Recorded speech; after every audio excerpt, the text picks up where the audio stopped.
आयसोआच्या अध्यक्षा श्रीमती मीनाक्षी अग्रवाल मॅडम, विद्यापीठाचे कुलगुरू प्राध्यापक हिम चटर्जी, कला संचालक डॉक्टर किशोर इंगळे, कुलसचिव शशिकांत काकडे आणि विद्याशाखेचे अधिष्ठाता डॉक्टर दीपक शिमकर यांच्या विशेष पुढाकाराने ही कार्यशाळा यशस्वीरित्या संपन्न झाली.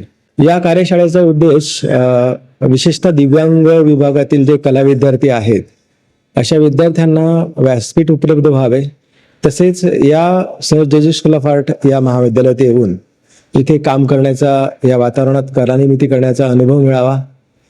तसेच कला शिक्षक प्रशिक्षण विभागातील विद्यार्थ्यांसोबत आणि महाविद्यालयातील शिक्षकांसोबत आणि महाविद्यालयातील शिक्षक यांच्यासोबत यांच्याशी चर्चा करून आणि ह्या क्षेत्रामध्ये कोणत्या संधी उपलब्ध होऊ शकतात यासाठी विशेष मार्गदर्शन मिळावे. तसेच त्यांना पुढील भविष्यामध्ये कलावंत होण्यासाठी एक दृष्टी मिळावी, हा ह्या मागे उद्देश आहे. या कार्यशाळेत साकारलेल्या कलाकृतीचे प्रदर्शन दिनांक 8 एप्रिल ते 10 एप्रिल पर्यंत सर जेजे स्कूल ऑफ आर्टच्या मुख्य दालनामध्ये होणार आहे. सर्वांना या माध्यमातून आवाहन करण्यात येते की या प्रदर्शनाला भेट देऊन या विद्यार्थ्यांना प्रोत्साहन द्यावे